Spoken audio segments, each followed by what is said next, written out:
యుద్ధం కారణంగా ట్రంప్ పైన విపరీతంగా ఒత్తిడి పెరిగిపోయింది.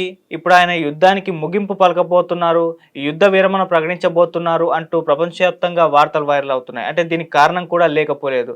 గత కొన్ని రోజుల క్రితం చూసుకుంటే ట్రంప్ ఈ యుద్ధం 4 వారాల పాటు కంటిన్యూ అవుతుంది. మా లక్ష్యాలు నెరవేరేంత వరకు కంటిన్యూ అవుతుందని చెప్పేసి ఒక ప్రకటన ఇచ్చారు. కాకపోతే ఇప్పుడు ఆయన ఇంకో ప్రకటన ఇవ్వడం జరిగింది. యుద్ధం ముగింపు దశకొచ్చింది అని చెప్పేసి ఈ ప్రకటన ఇచ్చారు. సో ఇన్ని కొన్ని రోజుల్లోనే ఇలా ట్రంప్ మాటల వెనకాల అర్థాలేంటి? ఎందుకు మాటలు చేంజ్ అయిపోయాయి? 4 వారాల పాటు కంటిన్యూ అవుతుందన్న ఈ యుద్ధం ఇప్పుడు ముగింపు దశకు వచ్చిందని చెప్పడం వెనకాల ట్రంప్ ఎటువంటి నిర్ణయాలు తీసుకొని ఈ కామెంట్స్ చేశారు అన్న చర్చ కూడా జరుగుతుంది. దీనిపైన ట్రంప్ పైన ఒత్తిళ్లు పెరిగిపోయాయి. అదే కారణం అని కూడా చెప్తున్నారు. మరి ఇప్పుడు యుద్ధం అనేది ముగిసిపోబోతుందా? Trump U turn తీసుకున్నాడా? ట్రంప్‌ను ఒత్తిడి చేస్తున్నది ఎవరు? దీనికి సంబంధించి ఒకసారి కంప్లీట్‌గా డిస్కస్ చేద్దాం. సో మనకు తెలిసిందే యుద్ధం స్టార్ట్ అయ్యి దాదాపు 11 రోజుల పాటు అయింది. ఇంకా కంటిన్యూ అవుతుంది. సో అటు ఇజ్రాయెల్ అండ్ అమెరికా ఈ రెండూ కూడా సంయుక్తంగా నిర్వహించిన దాడుల్లో యుద్ధం మొదలైన కాసేపటికే ఇరాన్ సుప్రీం లీడర్ ఖమేనీ కూడా చనిపోవడం జరిగింది. సో ఖమేనీ చనిపోయిన తర్వాత అక్కడ ఇరాన్ కూడా ప్రతీకార దాడులు చేయడం మొదలుపెట్టేసింది. ఇజ్రాయెల్ మీద దాడులు చేస్తూనే ఇటు పక్క అమెరికా బేస్ క్యాంపులున్న గల్ఫ్ దేశాల మీద కూడా వాళ్ళు ప్రతాపం చూపించడం, దాని మీద కూడా విపరీతంగా దాడులు చేయడం మనం చూసాం. సో ఇలా యుద్ధం అనేది ఇంకా తీవ్ర స్థాయికి వెళ్ళిపోవడం జరిగింది. అటు ఇరాన్, ఇజ్రాయెల్, అమెరికా ఈ 3 మాత్రమే యుద్ధంలో ఉంటే ఇరాన్ ఇటు గల్ఫ్ దేశాలని కూడా యుద్ధంలోకి లాగి వాటి మీద కూడా దాడులైతే నిర్వహించడం జరిగింది. దానికి కారణం ఈ అమెరికా బేస్ క్యాంపులు అక్కడ ఉండడం. సో ఇలా యుద్ధం అనేది ఒక పారాడాక్స్‌లో చిక్కుకుపోయిందని చెప్పుకోవాలి. దీని నుంచి బయటకు రావడం అంత ఈజీ కాదని కూడా చాలామంది విశ్లేషకులు గతంలోనే అభిప్రాయపడ్డారు. అంటే అటు పక్క రష్యా, ఉక్రెయిన్ వార్ స్టార్ట్ అయ్యి దాదాపు 4 సంవత్సరాలు కావస్తుంది. ఇంకా కూడా ఎండ్ అవ్వట్లేదు. అంటే దాన్ని ఆపలేకపోతున్నారు. అలా అని కంటిన్యూ చేయలేకపోతున్నారు. అటువంటి ఒక సిట్యుయేషన్‌లో రష్యా అండ్ ఉక్రెయిన్ చిక్కుకుపోవడం చూసాం. ఇప్పుడు అదే పరిస్థితి ఇటు అమెరికాకు, ఇజ్రాయెల్‌కు, ఇరాన్‌కి మధ్య ఉందని కూడా చాలామంది చెప్తూ ఉన్నారు. యుద్ధం అయితే మొదలుపెట్టారు గానీ దీన్ని ఎక్కడ ఆపాలి? ఎలా ఆపాలి? అనేది ఒక క్వెషన్ మార్క్ పెద్ద టాస్క్‌లా మారిపోయిందని కూడా చెప్తూ ఉన్నారు. సో ఆ నేపథ్యంలోనే ట్రంప్ ఇప్పుడు ఈ విధంగా వ్యవహరిస్తున్నాడని కూడా చెప్తూ ఉన్నారు. అంటే గత కొన్ని రోజుల క్రితం ట్రంప్ ఏమో మా లక్ష్యాలు నెరవేరేంత వరకు కూడా ఈ యుద్ధం కంటిన్యూ అవుతుంది. దాదాపు 4 వారాల పాటు ఉంటుందని ఒక స్టేట్మెంట్ ఇచ్చాడు.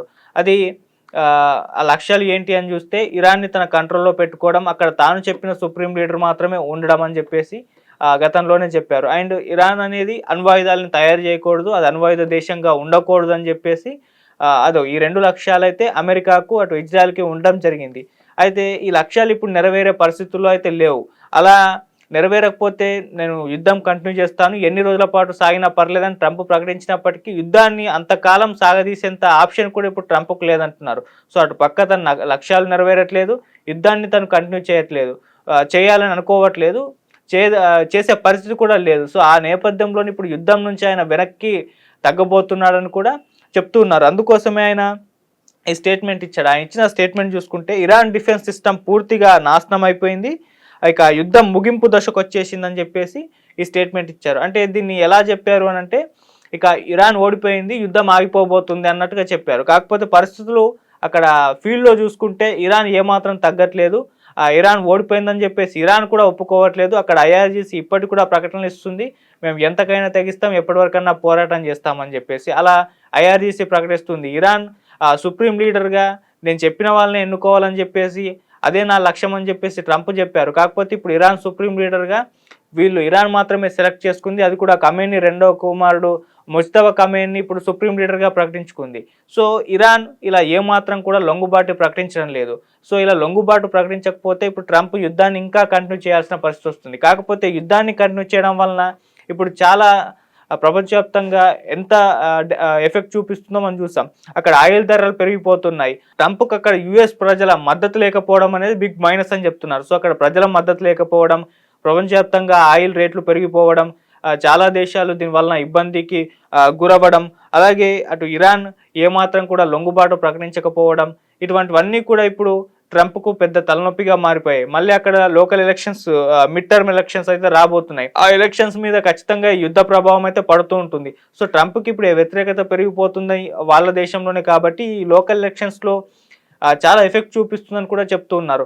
మరి ఆ టర్మ్‌లో ఇప్పుడు ట్రంప్ సలహాదారులే, ఈవెన్ రిపబ్లికన్స్ కూడా ఈ యుద్ధానికి సుముఖంగా లేరని కూడా చెప్తున్నారు. సో యుద్ధానికి సుముఖంగా లేని ఈ రిపబ్లికన్లు ట్రంప్కు అడ్వైజులు ఇస్తున్నారని, ఈ విధంగా ప్రపంచవ్యాప్తంగా చాలా ఇంపాక్ట్ పడుతుంది. ఇరాన్ తగ్గట్లేదు, అనవసరంగా మనం యుద్ధంలో ఉన్నాం, దీన్ని ప్రొలాంగ్ చేయలేము, చాలా కాలం పాటు దీన్ని లాగితే చాలా ఎఫెక్ట్ అయిపోతుంది, అది మనకే మైనస్ అని రిపబ్లికన్లు గుర్తించి ట్రంప్కు సలహా ఇచ్చారని చెప్పేసి, ఆ రకంగా ట్రంప్ అడ్వైజర్లతో పాటు రిపబ్లికన్లు కూడా ఒక ఒత్తిళ్లకు గురి చేశారు, ఒత్తిళ్లు పెట్టారు అని చెప్పేసి తెలుస్తుంది. సో ఇప్పుడు ఆ ఒత్తిళ్లకు లొంగే ట్రంప్ ఈ స్టేట్మెంట్ ఇచ్చాడని కూడా చెప్తూ ఉన్నారు.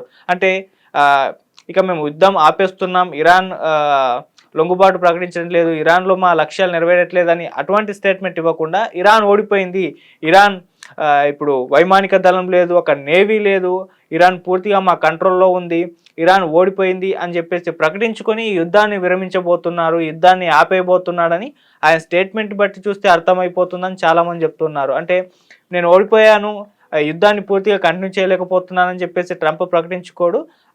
అతని ఇరాన్ మీద యుద్ధం చేస్తున్న నేపథ్యంలో ఇరాన్ ఆల్రెడీ ఓడిపోయింది, ఇంకా యుద్ధం చేయడానికి ఏం లేదు అని చెప్పేసి ప్రకటించుకుంటున్నాడు. ఆల్రెడీ ఇక్కడ నేవీ పోయింది, అలాగే గగనతలంలో ఉన్న వైమానిక దళం పోయింది, ఇక యుద్ధం చేయడానికి ఏం లేదు, అది ఓడిపోయింది అని చెప్పేసి ఆ విధంగా ప్రకటనలు జారీ చేస్తున్నారు. కాకపోతే అక్కడ చూసుకుంటే ఇరాన్ మాత్రం ఓడిపోలేదు, అక్కడ వాళ్ళు అనుకున్న నాయకుడిని పెట్టుకున్నారు. కాకపోతే వాళ్ళ సుప్రీం లీడర్ చనిపోయినప్పటికీ మళ్ళీ వాళ్ళ సుప్రీం లీడర్గా వాళ్ళకు కావాల్సిన వ్యక్తిని నియమించుకున్నారు. అక్కడ ఐఆర్జీస్ ఇంకా మేము యుద్ధం చేస్తాం, ఎంత ప్రొలాంగ్ అయినా పర్లేదని చెప్పేసి వాళ్ళు ప్రకటించుకున్నారు. అలా అమెరికాకి ఏమాత్రం కూడా లొంగుబాటు అయితే ఇక్కడ ఇరాన్ ప్రదర్శించడం లేదు. సో ఇది ఇప్పుడు పెద్ద తలకాయ నొప్పిగా మారిపోయింది. సో యుద్ధాన్ని ముందుకు కంటిన్యూ చేయలేరు ట్రంప్, యుద్ధాన్ని భారీ స్థాయిలో కంటిన్యూ చేస్తే ప్రపంచవ్యాప్తంగా చాలా ఎఫెక్ట్ చూపిస్తుంది. ఆయిల్ ధరలు పెరిగిపోవడం కావచ్చు, మళ్ళీ అమెరికాలో ఉన్న ప్రజలే ఆయన మీద ఇంకా ఎక్కువగా వ్యతిరేకత చూపించడం కావచ్చు, మళ్ళీ ఎలక్షన్స్ మీద ఎటువంటి ఎఫెక్ట్ చూపిస్తుందో అన్న ఒక భయం కావచ్చు, ఇటువంటి చాలా కారణాలు ఉన్నాయి. సో అందుకోసమే ట్రంప్ ఇప్పుడు వెనక్కి తగ్గేందుకు, యూటర్న్ తీసుకునేందుకు రెడీ అయిపోయారని, దీని వెనకాల వాళ్ళ రిపబ్లికన్ల ఒత్తిడి కావచ్చు, లేకుంటే ఆయన అడ్వైజర్స్ కూడా ఈ సలహాలే ఇవ్వడం పట్ల ఆయన దీని గురించి ఆలోచించి కరెక్టే కదా అనుకొని ఇప్పుడు వెనక్కి తగ్గబోతున్నారన్న వార్తలు అక్కడి నుంచి అయితే వస్తూ ఉన్నాయి. మరి ఇప్పుడు ట్రంప్ అందుకోసమే ఇటువంటి ఒక ప్రకటన ఇచ్చేశాడు.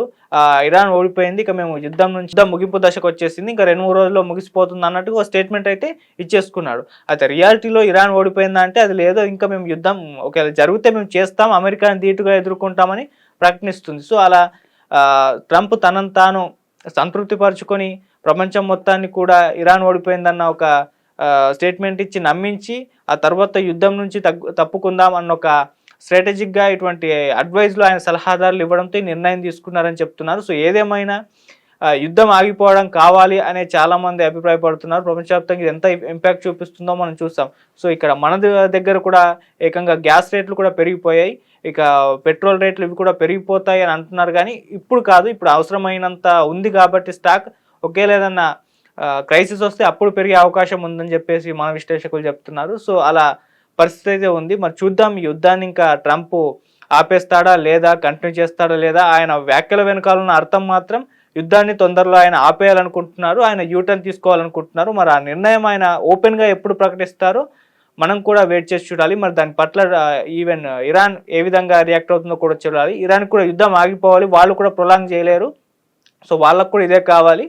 మరి చూడాలి, ట్రంప్ సంబంధించి ఇంకా కొన్ని రోజుల్లో అయితే యుద్ధం ఆగిపోయే పరిస్థితే కనిపిస్తున్నట్టుగానే మనకు